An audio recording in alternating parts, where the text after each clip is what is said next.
the world has ever seen. যুক্তরাষ্ট্রের president Donald ট্রাম্পের Hormuz প্রণালী এবং ইরানের সমুদ্র বন্দরগুলো অবরোধের ঘোষণার কড়া জবাব দিয়েছে তেহরান। ইরানের পার্লামেন্ট স্পিকার মোহাম্মদ বাগের গালিবাফ সাফ জানিয়ে দিয়েছেন, ইরান কোনো ধরনের মার্কিন হুমকির মুখে নতি স্বীকার করবে না।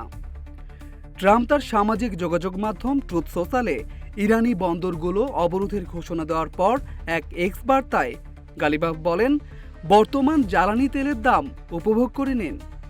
আপনাদের এই তথাকথিত অবরোধের কারণে শীঘ্রই আপনারা $4 বা $5 পেট্রোলের অভাব বোধ করবেন।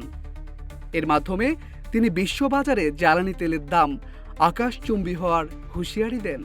অন্যদিকে ইরানের প্রতিরক্ষা বাহিনীর অভিজাত শাখা Islamic revolutionary guard corps IRGC এক পৃথক বার্তায় কঠোর সামরিক অবস্থান জানান দিয়েছে।